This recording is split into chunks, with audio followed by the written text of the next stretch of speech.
E aí, galera, tudo bem com vocês? Sou o professor Leonardo, professor de História, e hoje eu tenho a honra de receber um ilustre convidado, o professor Alisson Pereira, professor com larga experiência no ensino de História nas redes públicas e privadas aqui de Campina Grande. Professor Alisson, que é criador do canal Diálogos da História, um dos melhores canais de história do YouTube, sem dúvida alguma.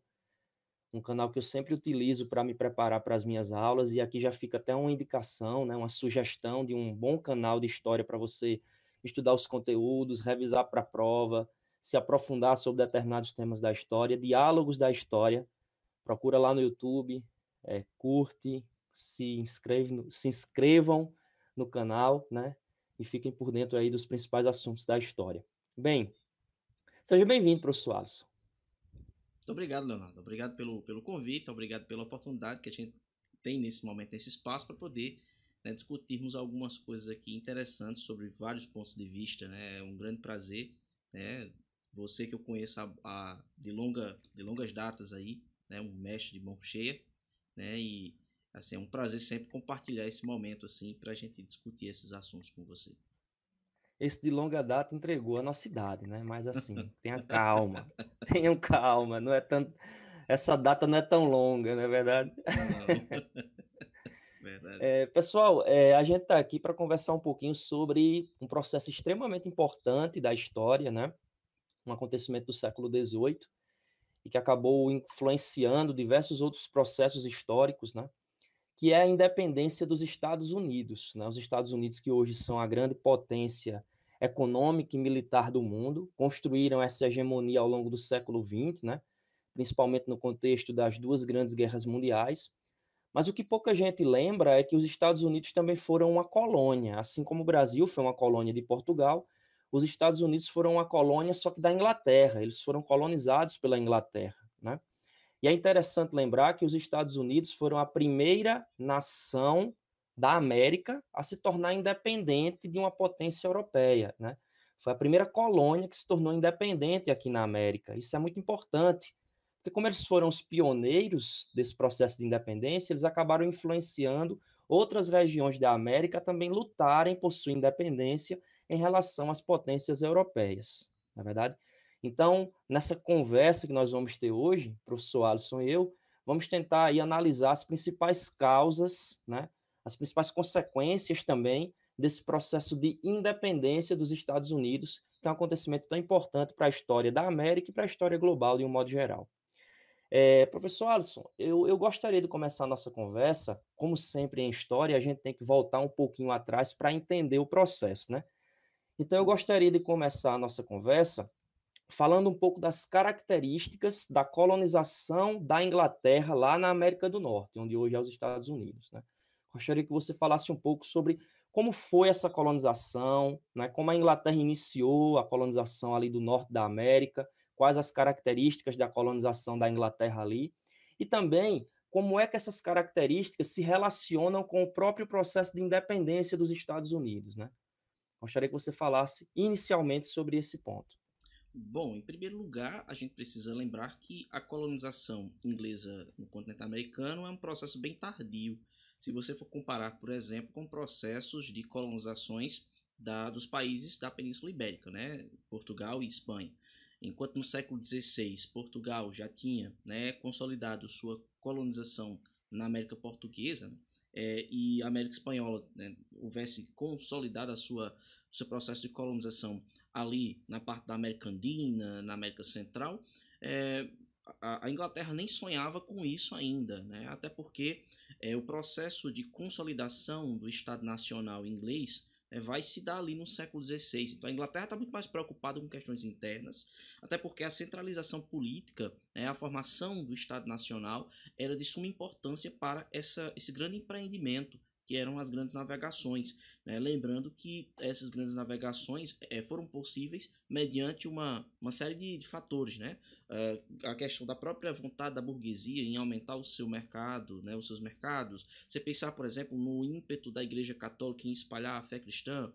Você pensar, por exemplo, na na importância da centralização do Estado Nacional, uma vez que o Estado, né, seria uma instituição fundamental na hora de centralizar e coordenar esse processo, né, de expansão. Então a Inglaterra não estava tão preparada nisso no século XVI. Então a colonização é muito tardia, século XVII. Você tem ainda os primeiros esforços ali, a partir dos incentivos da Rainha Elizabeth I, né, que por sinal não era mãe da Elizabeth II, tá?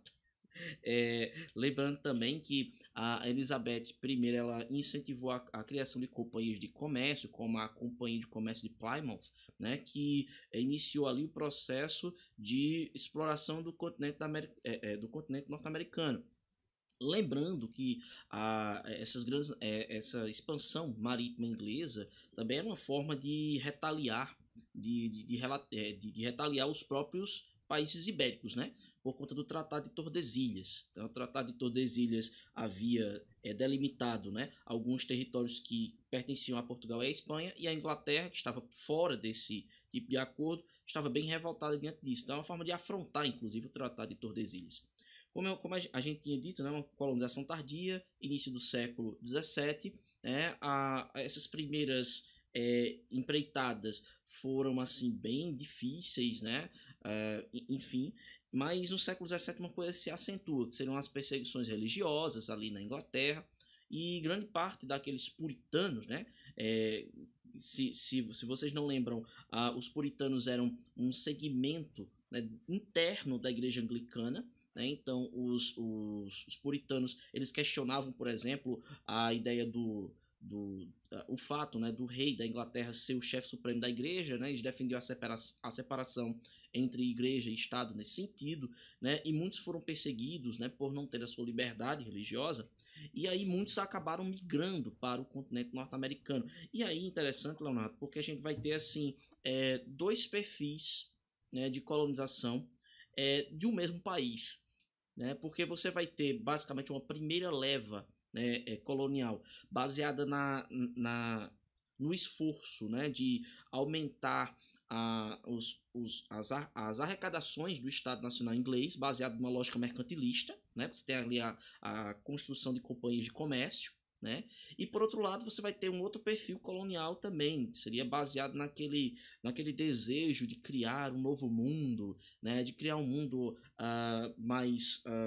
mais livre, né? E é interessante porque os próprios puritanos que chegam aqui na América do Norte, né, os chamados pais peregrinos, incorporam isso sob a égide de duas percepções religiosas, né? A primeira, baseada numa concepção calvinista, né, de que Deus havia dado aos homens uma ordenança cultural, ou seja, a ideia de multiplicar, de encher a terra, né, então de levar, né, toda aquela domesticação da natureza. Por isso que era muito comum, né, por parte dos ingleses, né, criarem, assim que chegavam na América do Norte, criar os seus jardins, que era aquela ideia da paisagem, né, da natureza dominada e modificada pela ação humana, né? Isso é muito assim, característico, né, do perfil de dominação inglesa na América do Norte, né?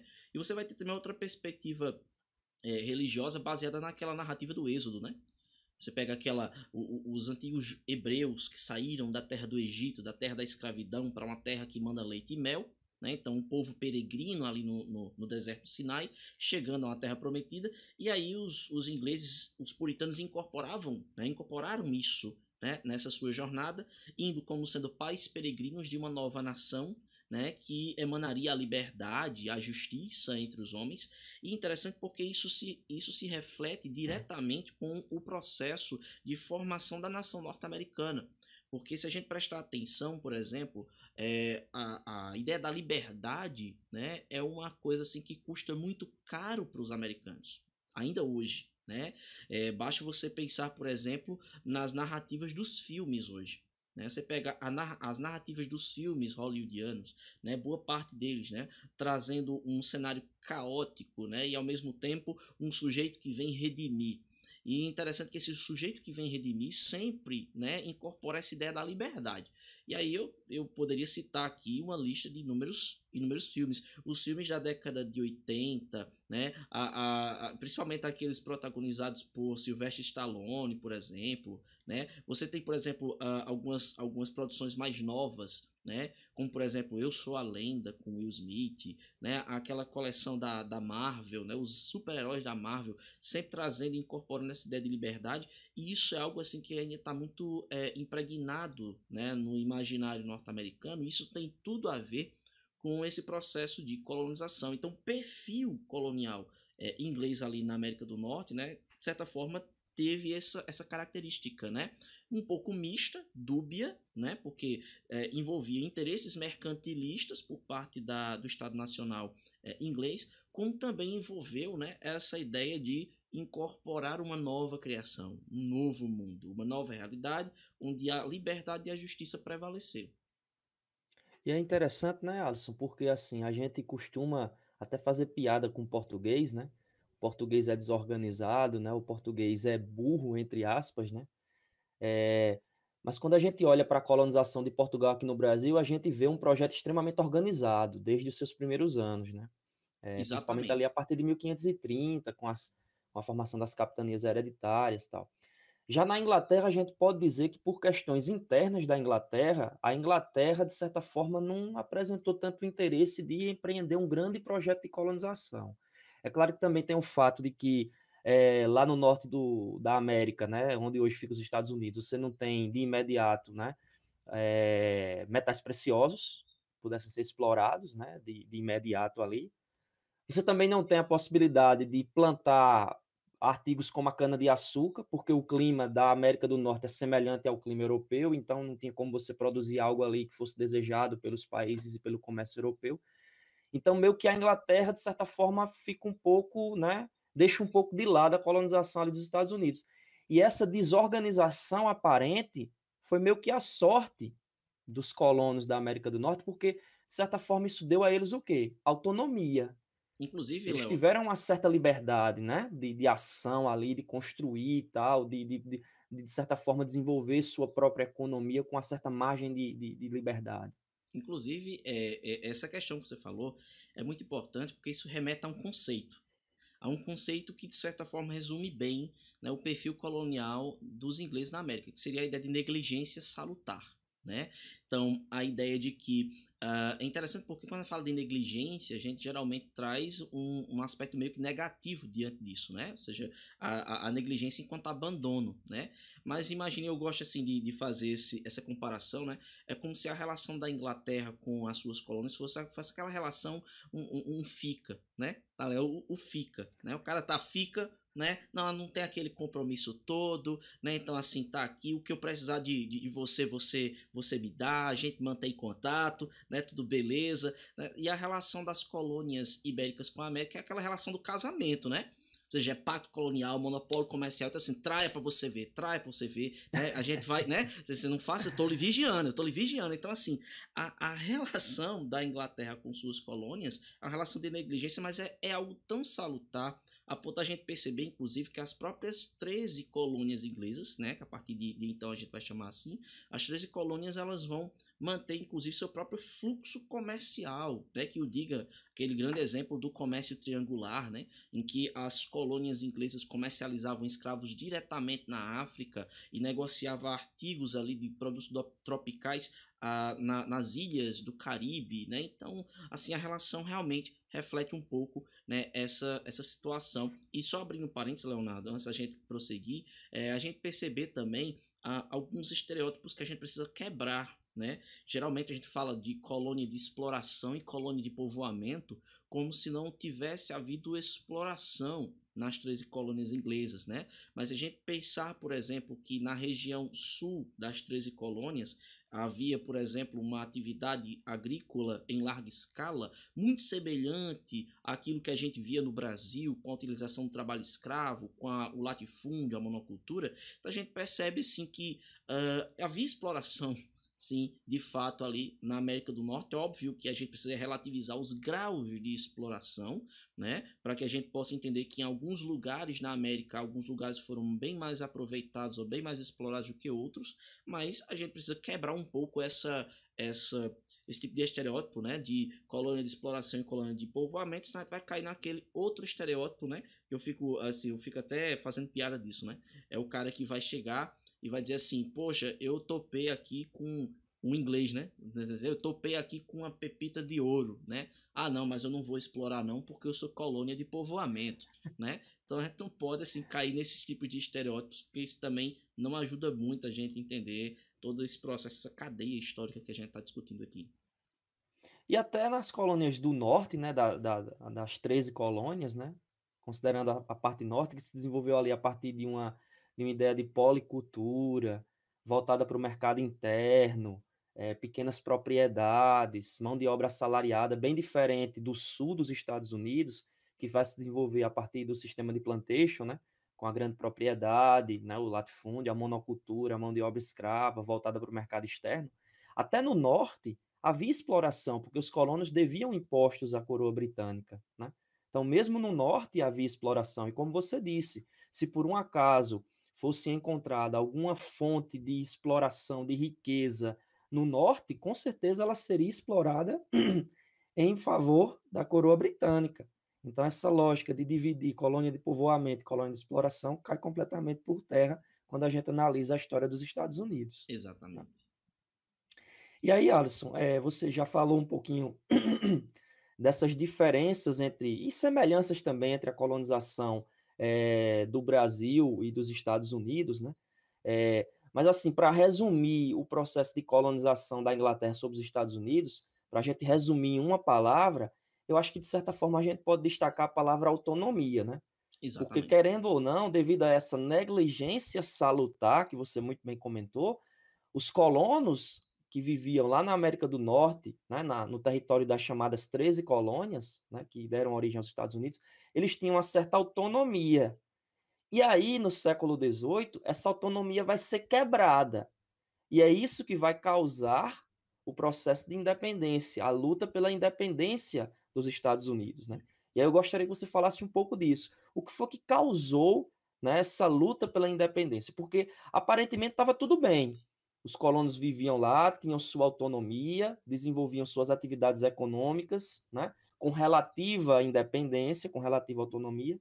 A Inglaterra explorava o território dentro de uma certa lógica, mas o que foi que aconteceu no século XVIII, ali nos anos 1700, que mudou essa dinâmica, que quebrou essa autonomia dos colonos norte-americanos e que fez com que eles decidissem lutar contra a Inglaterra pela sua independência? É interessante essa pergunta porque isso nos leva a uma cadeia de fatores, né? É interessante que quando a gente estuda história, eu costumo dizer isso, a gente precisa prestar atenção não apenas em um fator ou em uma causa, né? Mas a gente fala de causas, né? A gente fala de uma rede, de uma teia, né? De fatores que levam a determinados desdobramentos. E aí é interessante a gente pensar que quando a gente fala de quebra de autonomia, a gente tem que ter em mente que essa autonomia que havia nas 3 colônias era uma autonomia política, né? Quando eu digo de autonomia política, é porque os colonos, eles mesmos se organizaram politicamente do ponto de vista de escolher os seus líderes, né, coloniais, né? Então eles tinham suas próprias instituições administrativas, e nesse sentido é uma grande diferença em relação à colonização ibérica, né? Porque na colonização ibérica você tem instituições diretamente criadas pelas autoridades metropolitanas, né? Com exceção ali das câmaras municipais, mas isso é uma coisa que a gente vai falar agora.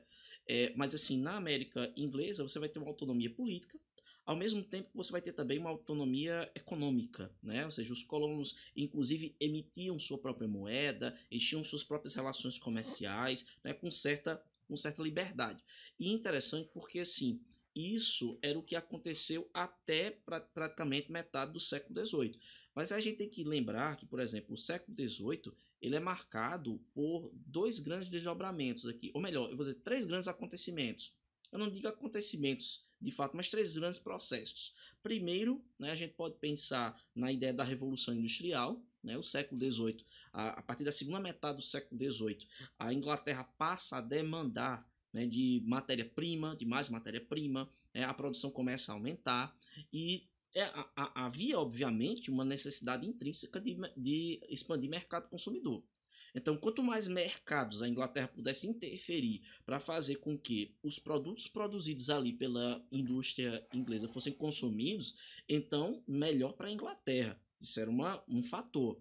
Outro fator interessante seria uma questão das ideias iluministas. Porque no século XVIII você vai ter consolidado o quê?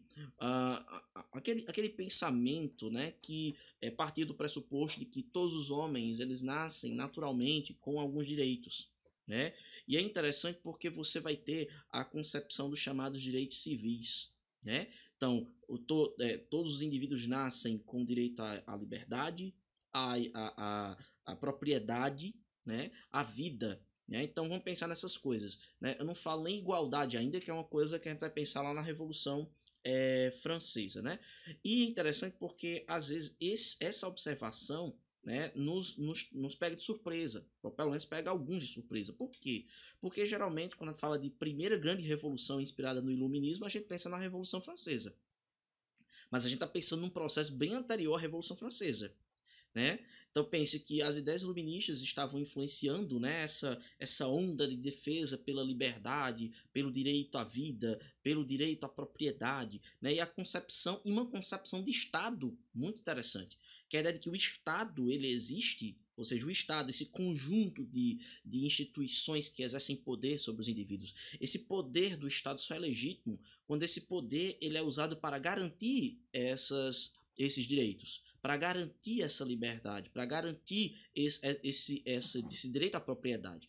Então, quando o Estado ele viola esse conceito, que não é inventado por ninguém, mas é um conceito natural, daí a ideia de direito natural, então é algo que faz parte da natureza dos indivíduos. Então, quando o Estado ele quebra com isso, então ele perde sua legitimidade e o povo tem o direito de se rebelar. Né? Então, isso é uma coisa. E aí, onde é que entra a materialidade dessa ideia? Onde é que está a materialidade dessa rebeldia legítima, vamos pensar assim? É quando ocorre, né, por volta ali da década de 60, 50, 60, a Guerra dos Sete Anos. Né? A Guerra dos Sete Anos, um conflito ali que envolve França e Inglaterra, né, um conflito armado que tinha como objetivo inicial conquistar terras mais a oeste e na região ali do Canadá, né, a chamada Nova Escócia, enfim, né, e a França perde muito feio. Mas a grande questão é que, mesmo com a vitória da Inglaterra, né, a gente precisa lembrar que guerra não é somente a guerra não é somente um conflito armado, é um investimento que se faz, né? E aí você pensa, e vamos somar aqui, a necessidade da Inglaterra de controlar um mercado para poder consolidar os seus produtos industrializados, comércio de produtos industrializados. Você pensa a Inglaterra no sentido de buscar recuperar gastos feitos na Guerra dos Sete Anos. Isso leva a Inglaterra a arrochar os impostos, né? A arrochar a interferência no comércio que antes era um comércio autônomo. Então vamos imaginar, né? Imaginemos que naquela analogia que a gente fez antes, Leonardo, naquela analogia do FICA, né, numa relação mais aberta, né, ambas as partes, né, elas concordam com essa liberalidade no relacionamento. Quando a coisa muda, ou seja, quando o acordo muda, ou seja, quando o cara começa a ligar direto, saber onde é que você tá, né? Cadê você? Você não veio aqui. E quando começam as cobranças que não haviam, por exemplo, num acordo anterior, então a outra parte fica ofendida, né? Diz assim, peraí, mas pra que tanta pressão? O acordo não é esse. Aí imaginemos que nessa relação que a gente está vendo agora com a América do Norte, imaginemos agora um conceito, o conceito de contrato social. Né? Havia um contrato social feito entre os colonos e o Estado Nacional Inglês. Ou seja, você não interfere na minha autonomia e fica tudo bem. E a gente lhe dá o que vocês precisam.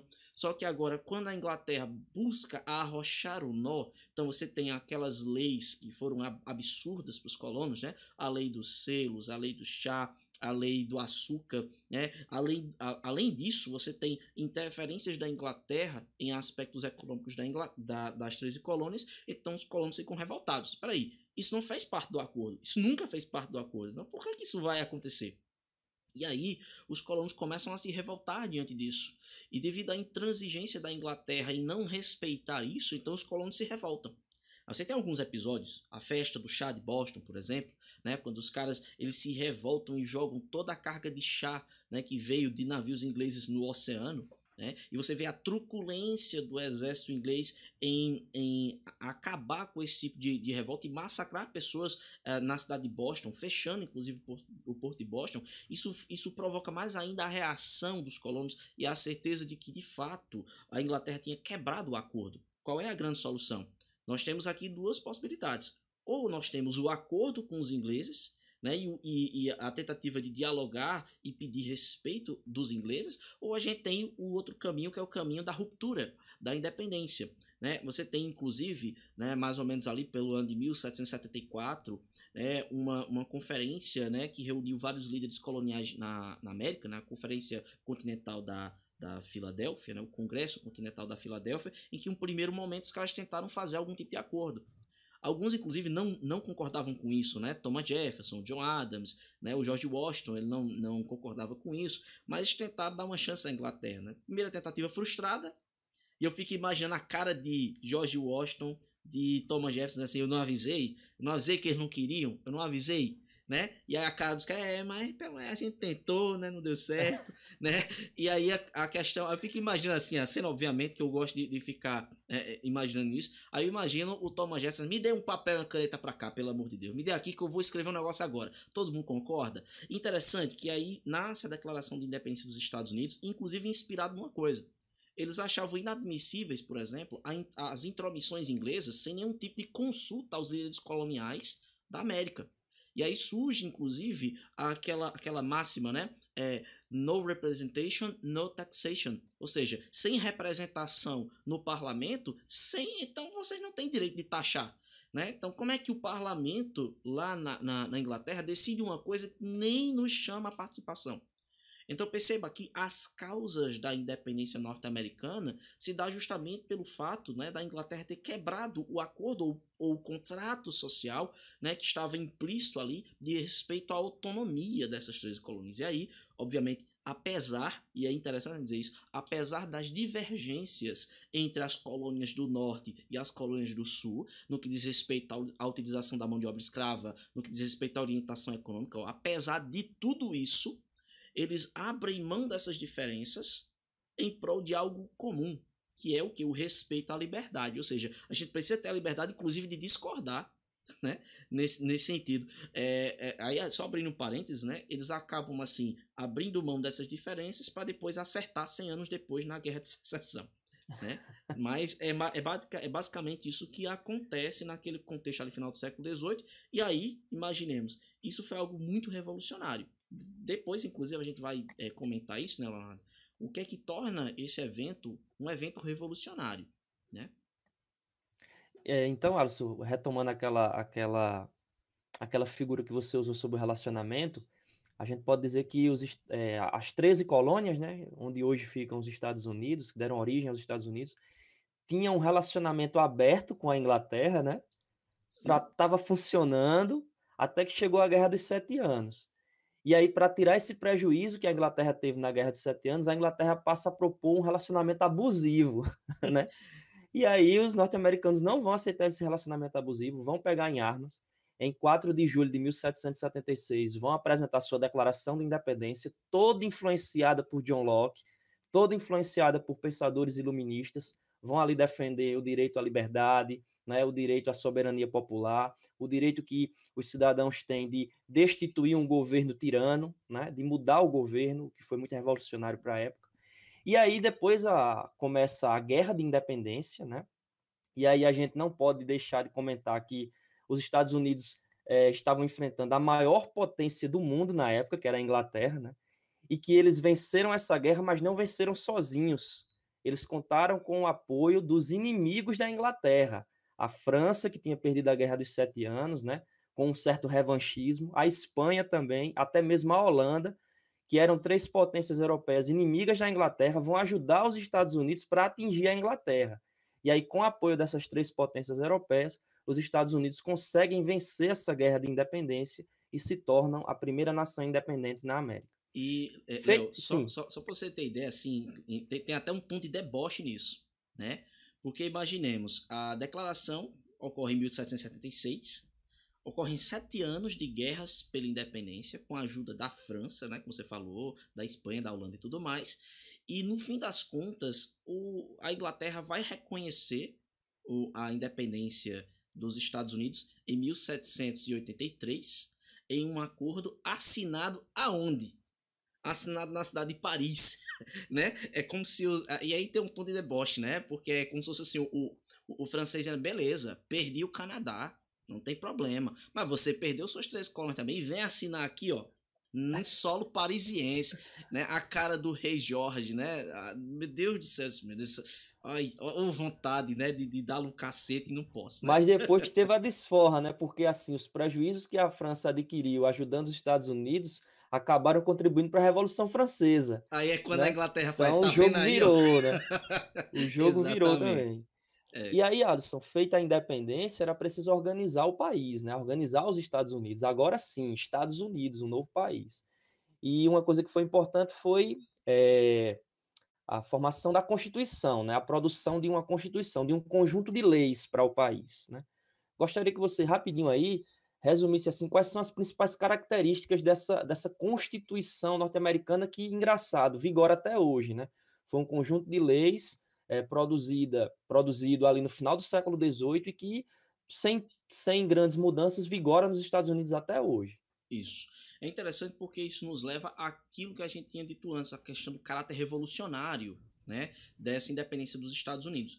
Inclusive, né, em algumas bibliografias, a gente vai identificar isso como Revolução Americana.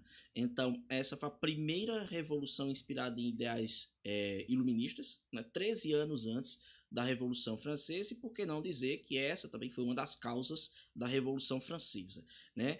E por que a gente disse que esse evento foi revolucionário? Né? A gente tem que pensar que, em primeiro lugar, e aí puxando o gancho da Constituição, esse novo país, agora chamado de Estados Unidos da América, era um país focado, né, organizado sobre uma lógica republicana.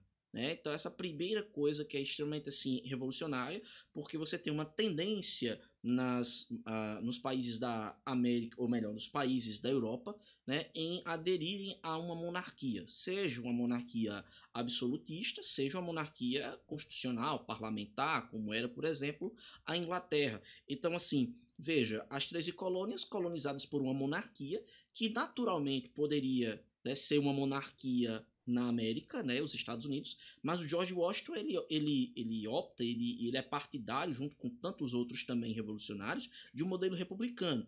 Né? E aí, pela primeira vez, a gente tem aqui ressuscitado na era moderna o conceito de república. Ou seja, as instituições do Estado, né, o que a gente vai chamar de coisa, né, no latim a res, né, não pertence a uma dinastia, não pertence a um grupo específico, mas pertence ao público. Né? Então, as instituições do Estado devem ser gerenciadas e devem ser direcionadas pelo bem, pelo interesse público, daí a ideia de república.